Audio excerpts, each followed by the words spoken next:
ठीक है, तो अभी इंडक्टर की प्रॉब्लम है ये वाली। एक इंडक्टर के अंदर जो है आई एल टी निकालते हैं टाइम के साथ में, वो वाला फॉर्मूला जो होता है क्या, I L infinity plus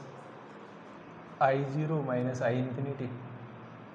E raised power minus T by to. तो मैं ये जो बार बार ये बोलता रहता हूँ ना कि ये वाला एक फॉर्मूला है, इसी से जो है पूरा ट्रांजिएंट एनालिसिस, मतलब इंडक्टर के केस में ये, कैपेसिटर के केस में इसका भाई वो वी सी टी वाला, V C infinity, V C zero, V C infinity, raised power minus T by two, ये दोनों फॉर्मूले जो है ना, ये ही ट्रांजिएंट एनालिसिस है डीसी के केस में। जब वोल्टेज सोर्स डीसी जुड़ा हुआ है ना, उस वाले केस में मतलब आरएल सर्किट, आरसी सर्किट को एनालाइज करेंगे तो तब ये दो फॉर्मूले जो है रामबाण है। इन्हीं में, अब इन्हीं में देखो, मान लो सोर्स फ्री होता है ना, तो सोर्स फ्री में आप कैसे लिखते हो, कुकी ऐसे वहाँ पे V C infinity times e raised power minus T by two, इस तरह का कुछ एक रिलेशन निकल के आता है, वो इसी में से निकल के आता है। इसी में देखेंगे हम कि जब सोर्स फ्री आरसी या सोर्स फ्री आरएल सर्किट होगा, तब इसी के अंदर कौन कौन सी टर्म्स हट जाएगी कि वो फॉर्मूला इस तरीके का कन्वर्ट होकर आएगा, वो भी देखेंगे। उसके लिए कुछ याद करने की जरूरत नहीं है, फिर से बोल रहा हूँ एक बार। अब बस ये वाला फॉर्मूला देखना मैं कैसे इंप्लीमेंट करता हूँ। इसमें ये वाली चीज़ आई जीरो का मीनिंग क्या है, आई इन्फिनिटी का मीनिंग, तुम ये मत सोच लेना कि टी इक्वल टू जीरो पे जो है इसको क्लोज किया जा रहा है। जैसे यहाँ पे बोला ना कि टी इक्वल टू जीरो पे स्विच S1 को क्लोज किया जा रहा है, तो टी इक्वल टू जीरो पे दे दिया तो आई जीरो क्या होगा, आई जीरो इंडक्टर के अक्रॉस जो है वो आई जीरो का मतलब ये वाला करंट जो है वो वाला करंट होगा जब इंडक्टर जो है पहली, मतलब जिस इंस्टेंट पे स्विचिंग हुई है वो वाला इंस्टेंट है ना। तो यहाँ पे टी इक्वल टू जीरो हो रहा है, हो सकता है मान लो ये वाले सर्किट में चल रहा था 3 एम्पियर, उसके बाद में ये वाले सर्किट को मान लो ये वाला जो है S2 इसको ओपन कर दिया होता टी इक्वल टू 3 सेकेंड पे, तब ये आई जीरो कहाँ से निकालती है, ये वाला आई जीरो बढ़तेगा इधर वाला, तब 3 सेकेंड पे जो स्विचिंग हुई है वो टी इक्वल टू 3 वाला है ना, वो आई जीरो होता है उस टाइम। ठीक है, तो वो एक वीडियो ऐसा मैं बना भी चुका हूँ। सबसे पहले मैंने ट्रांजिएंट का वीडियो बनाया था ना, उसमें यही चीज़ एक्सप्लेन करने की कोशिश की थी, क्योंकि यही हार्ट है इस पूरे ट्रांजिएंट एनालिसिस का, ये इक्वेशन में ये चीज़ आइडेंटिफाई करना बस। अब जैसे ये वाला क्वेश्चन दिया हुआ है, इसमें बोला है कि स्विच S2 है ना वो लॉन्ग टाइम के लिए क्लोज है, लॉन्ग टाइम के लिए क्लोज है, तो क्या होगा, ये वाला ओपन था लॉन्ग टाइम के लिए, मतलब टी इक्वल टू जीरो पे जो है इसको ऑन किया जाता है, तो मतलब टी इक्वल टू जीरो से पहले ये ऑफ था और ये वाला ही ऑन था, सिर्फ ये लॉन्ग टाइम के लिए ऑन था। ठीक है, अगर ये लॉन्ग टाइम के लिए ऑन था तो लॉन्ग टाइम का मतलब ये वाला पूरा सर्किट है ना, इतना ब्रांच वाला ये ओपन है, तो 3 वोल्ट तो सोर्स साइड में पड़ा हुआ है, इस रजिस्टर में करंट जाएगा नहीं। तो ये वाला जो सर्किट है मैं जैसे बता रहा हूँ for T less than zero के लिए हम देखें, तो टी लेस देन जीरो के लिए अगर हम देखें तो ये वाले सर्किट जो है इसके अंदर करंट फ्लो हो रहा है कुछ ना कुछ, और ये वाला पार्ट जो है, ये वाला पार्ट स्टेडी स्टेट में है। तो ये वाला पार्ट स्टेडी स्टेट में है, तो मान लेते अब इस वाले, अब ये वाले जो टी लेस देन जीरो के लिए ये वाला सर्किट चल रहा था, तो हम क्या करेंगे, इस इंडक्टर में टी लेस देन जीरो के लिए करंट टाइम के फंक्शन में फाइंड करेंगे। देखो ये वाला रेट ऑफ चेंज तो वो तो निकल ही जाएगा, वो तो कुछ नहीं है, ये रेट ऑफ चेंज 1 मिनट में आएगा, इसको शॉर्ट कर दो। सो स्टेडी स्टेट में है ना कि लॉन्ग टर्म के लिए क्लोज है, लॉन्ग टर्म के लिए क्लोज है तो इंडक्टर स्टेडी स्टेट में, स्टेडी स्टेट में इसको शॉर्ट कर दो। शॉर्ट करोगे तो क्या आएगा, ये 3 डिवाइड बाई 2 ये वाला इंडक्टर में से करंट होगा। तो ये कौन सा इंस्टेंट का करंट है, टी इक्वल टू जीरो पे जब स्विचिंग हुई उससे जस्ट पहले तक का, मतलब इंडक्टर में से जो स्टेडी स्टेट वाला करंट हुआ वो स्विचिंग से जस्ट पहले तक का करंट है ना। अब स्विच हुआ टी इक्वल टू जीरो पे, तो इंडक्टर क्या होगा, अपने करंट अक्रॉस करंट मेंटेन रखने की कोशिश करेगा, लेकिन T equal to zero plus पे भी इंडक्टर के अक्रॉस करंट सेम रहेगा, लेकिन T equal to zero plus पे अब सर्किट में ये पूरा सर्किट हो गया है, अब ये पूरा कंसिडर किया जाएगा टी इक्वल टू जीरो के जस्ट बाद, है ना।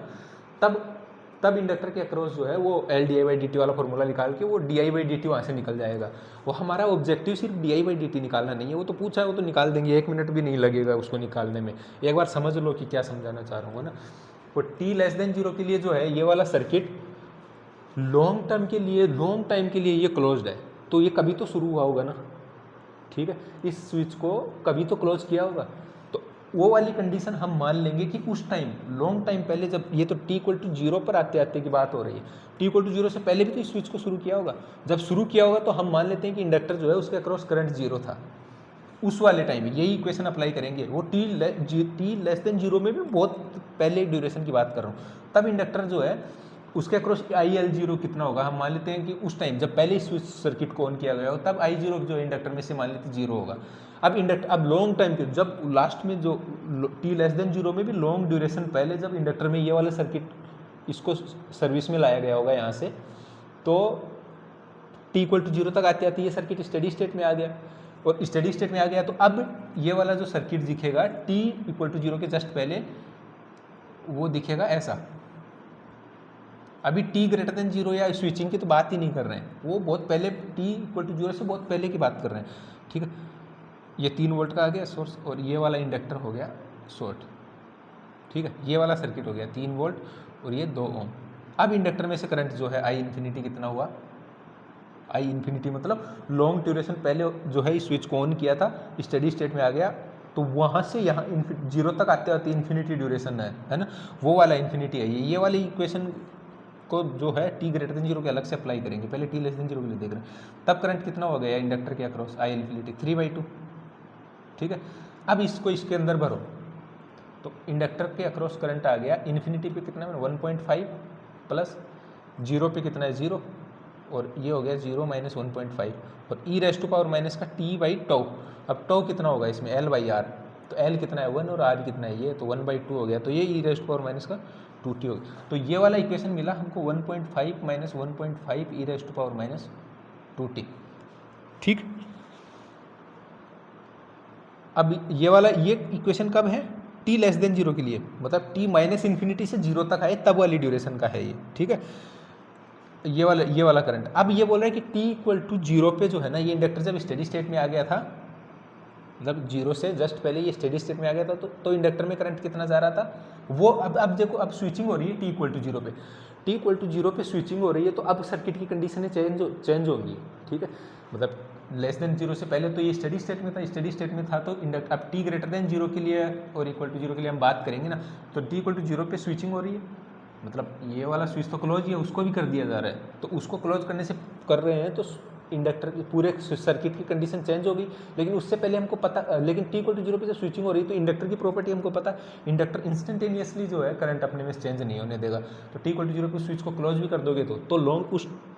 क्लोज से पहले इंडक्टर में से जो करंट जा रहा था, तो उससे पहले तो इंडक्टर स्टेडी स्टेट में था, तब करंट कितना जा रहा था 3/2 एम्पियर, 3/2 एम्पियर जा रहा, तो वो अब t ग्रेटर देन 0 के लिए फिर से ये इक्वेशन अप्लाई करेंगे ILT, क्योंकि आना तो इंडक्टर का करंट इसी इक्वेशन से है, आई इन्फिनिटी प्लस I0 माइनस आई इन्फिनिटी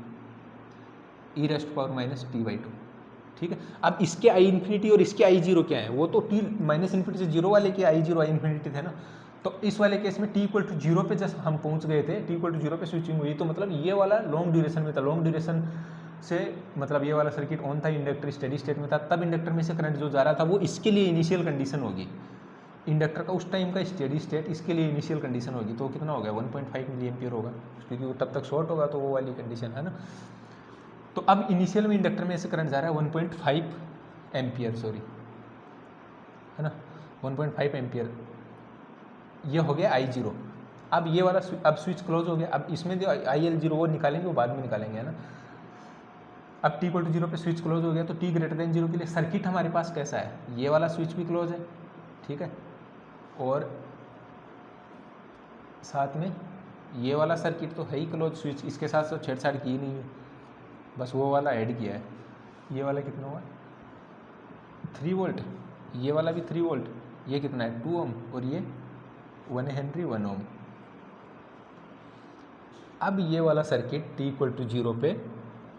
मतलब t इक्वल टू 0 या उसके बाद के लिए ये वाला सर्किट है, और ये वाला सर्किट लॉन्ग ड्यूरेशन के लिए, मतलब इस सर्किट को भी स्टेबल करना है, तो लॉन्ग ड्यूरेशन के लिए ये सर्किट जो है मतलब t टेंड्स टू इन्फिनिट पे स्टेडी स्टेट में आएगा, और जब ये स्टेडी स्टेट में आएगा ना, तब जो इंडक्टर में करंट फ्लो होगा वो इस वाले t ग्रेटर देन 0 के लिए इन्फिनिटी होगा। तो इंडक्टर को कर दो शॉर्ट, इंडक्टर को शॉर्ट करेंगे तो क्या होगा, ये हो गया शॉर्ट, ठीक है, और इधर में से ये वाली कंडीशन, ये हो गया 3 वोल्ट 1 ओम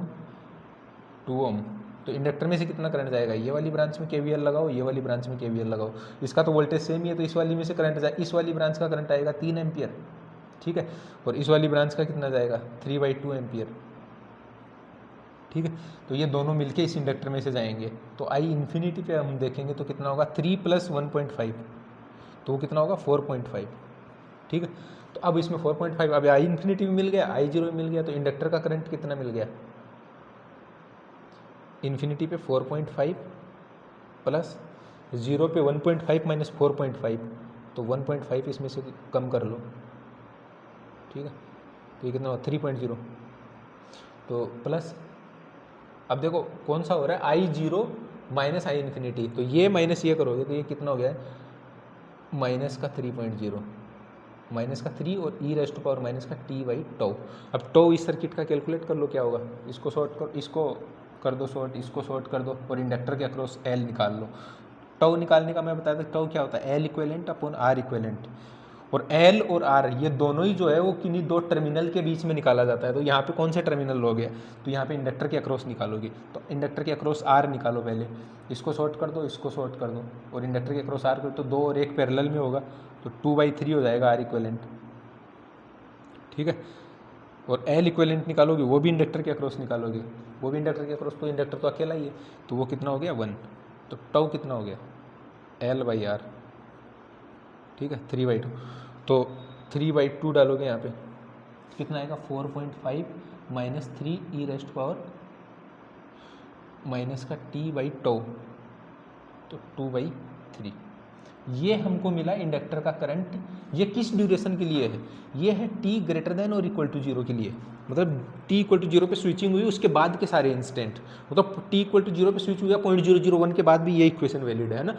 ठीक है। इस इक्वेशन से मतलब करंट जो है वो गवर्न किया जाएगा, दिया जाएगा, मतलब बताया जाएगा, है ना, इस वाले सर्किट के अंदर। अब इसने पूछा कि t इक्वल टू 0 प्लस पे रेट ऑफ चेंज क्या होगा, तो इसके अंदर t इक्वल टू 0 डाल दो, 4.5 माइनस 3 वो वाला इंस्टेंट जो आएगा वही। अच्छा हाँ, इंडक्टर में से रेट ऑफ चेंज पूछा है, तो रेट ऑफ चेंज ये इंडक्टर का करंट पूछा है, तो di/dt कर लो इसका पहले, तो इसका di/dt करेंगे तो कितना आएगा,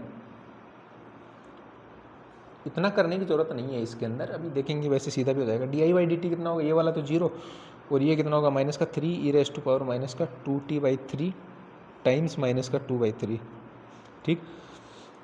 तो ये बना 2 ई रेस्ट टू पावर माइनस का 2t/3। देखना t इक्वल टू 0 प्लस है, मतलब t इक्वल टू 0 पे जब स्विचिंग हुई उसके बाद 0.001 सेकंड के बाद में भी ये इक्वेशन वैलिड होगी और इन्फिनिटी तक। तो t इक्वल टू 0 पे पूछा तो इसमें 0 भर दो, तो कितना आया 2, और ये एम्पियर पर सेकंड है ना, तो ये वाली रेट ऑफ चेंज होगी। अब इसको मान लो सीधा ही करता है यहाँ से देख के, इसको मान लो इतना कैलकुलेशन नहीं करना, ये तो समझाने के लिए था इतना वाला, मान लो सीधा सीधा करना होता है, इसको इतना मैशअप नहीं करना है, तो मैशअप इतना नहीं करना है। तो पहले देखो t इक्वल टू 0 से पहले ये ओपन है, ये स्टेडी स्टेट के अंदर लॉन्ग टाइम है ना, लॉन्ग टाइम से क्लोज है, लॉन्ग टाइम से क्लोज है, तो स्टेडी स्टेट में मतलब इंडक्टर के अक्रॉस 0 माइनस और इंडक्टर के अक्रॉस 0 माइनस वाला वोल्टेज कितना, करंट कितना होगा 3/2, है ना, ये तो शॉर्ट हो जाएगा, तो 3/2 एम्पियर हो गया, और 3/2 एम्पियर तो यही स्विचिंग के जस्ट बाद भी होगा, बट स्विचिंग के जस्ट बाद हमारा सर्किट चेंज हो गया, ये वाला हो गया, तो वो सर्किट ड्रॉ करना पड़ेगा, ठीक है। ये वाला t इक्वल टू 0 के जस्ट बाद ये वाला हो गया, और ये वाला तो क्लोज ही है, ये 3 वोल्ट, ये 3 वोल्ट, ये 2 ओम, ये 1 ओम। अब देखो इसमें ये बोला t इक्वल टू 0 के जस्ट बाद इंडक्टर में से रेट ऑफ चेंज निकालनी है, तो t इक्वल टू 0 से जस्ट पहले करंट ये था, करंट कितना होगा इंडक्टर में से जस्ट बाद भी तो सेम रहेगा, इंडक्टर तो अपने अक्रॉस चेंज होने नहीं देगा, तो पहले कितना जा रहा था 3/2, अभी भी 3/2 ही जाएगा ना, अभी भी इंडक्टर के अक्रॉस करंट 3/2 एम्पियर ही जाएगा। अब इस ब्रांच में से 3/2 है तो इसमें जो है वो KVL लगा लो। अगर मान लो इंडक्टर, देखो LdI/dt क्या होता है, इंडक्टर का वोल्टेज जो होता है वो होता है LdI/dt, ठीक है। और रेट ऑफ चेंज अगर t इक्वल टू 0 प्लस पे निकालना है तो ये वाला वोल्टेज निकाल लेगा t इक्वल टू, क्योंकि t इक्वल टू 0 प्लस पे सर्किट की कंडीशन ये होगी ना, अगर इस टाइम पे इस नोड का जो वोल्टेज होगा वो इंडक्टर के अक्रॉस वोल्टेज होगा, ठीक है। इंडक्टर का कुछ ये वाला 0, ये वाले नोड का वोल्टेज होगा वो इंडक्टर का, इसको यहाँ डाल देंगे, L आपको दिया हुआ है di/dt निकल जाएगा सीधा सा, है ना। तो ये वाला दिया हुआ है, ये 3/2 एम्पियर करंट जा रहा है इसमें से, तो KVL लगाओ यहाँ पे, तो इस वाली ब्रांच में KVL लगाओगे तो कितना आएगा, ये होगा, इसमें से कितना जा रहा है 3/2, और ये आ रहा है और ये आ रहा है मान लेते हैं, तो वो होगा 3, इसका वोल्टेज मान लो VL, है ना, माइनस VL/1 इक्वल, ये वाला आ रहा है प्लस इधर से 3 माइनस VL/2, और ये मिलके इसमें जा रहा है तो ये 3/2 के बराबर हो जाएगा, ठीक। अब इसको कर दो 2, ये वाला 2 और ये 2 कैंसिल सारा, है ना। अब कर दो इसको 6 minus 2VL plus 3 minus VL equal to 3, तो कितना होगा 3VL इक्वल टू 6 और 3 9, 6 बचा, तो VL कितना आया 2, और इंडक्टर का L कितना दिया हुआ है। अब VL को यहाँ डालो, VL को यहाँ डालोगे तो कितना आएगा 2 इक्वल टू LdI/dt, तो L कितना है 1, तो ये भाई तो गया, di/dt मिल गया 2, वही di/dt 2 यहाँ से मिला था, ठीक है। तो ये एक्सप्लेन करने का मेरा मतलब था, ये वाली एक बार इस फॉर्मूले को क्वेश्चन तो करना ही नहीं था मैंने, ठीक है। ये वाला जो है इसको बस इम्प्लीमेंट करना आपको बताना था कि जब आपको जैसे t = 0 पे स्विचिंग दी हुई है तो आप t = 0 और उसके बाद का ही सोचोगे। तो मैं बोल रहा हूँ कि एक बार पहले का भी सोच लो, जब पहले क्या हुआ होगा t<0 से भी पहले, मतलब t = -∞ पे जब इसको पहली बार इंडक्टर को लाया गया होगा सर्विस में, तब ये वाली कंडीशन निकाली, फिर वो वाला करंट निकल गया था यहाँ से। अब उसमें अब इस t = 0 पे ये वाली सर्किट की कंडीशन चेंज कर दी, इसको ऑन करके, इस स्विच को ऑन करके, तब वापस से एनालाइज करोगे सेम फॉर्मूले को। और तब उसके I0 I∞ के मायने उस सर्किट के लिए अलग होंगे, इस सर्किट के लिए अलग थे t<0 के लिए। वो चीज़ एक्सप्लेन करना यहाँ पे मोटिव था, ठीक है। तो मेरे को उम्मीद है ये वाला भी समझ में आया होगा। वो सोल्व करना, आंसर निकालना थोड़ी ना कोई वो बड़ा बात, वो तो आ ही जाएगा, वो तो देख के भी आ जाएगा, ठीक है। इतना सा बस पेन चलाने की ज़रूरत थी इसमें आंसर के लिए तो ठीक है। एक बार एक और फॉर्मूले में मेरे को उम्मीद है कि RL सर्किट वाले जो हैं इसके अंदर ये वाला लगाना समझ में आया होगा। 1-2 क्वेश्चन और देखेंगे, VC के भी देखेंगे, और एक दो क्वेश्चन इसका RC सोर्स के भी देखेंगे, मतलब सिंपल RL के या RC के, जब ये वाले दोनों नहीं होंगे, ठीक है। उस वाले के अंदर भी वो फॉर्मूले जो याद करते हो याद नहीं करना है, ये याद रखना है, और VC के अंदर इसका वो भाई जो है वो याद रखना है, बस हो गया उसके बाद, ठीक है। ये वाली वीडियो के लिए धन्यवाद।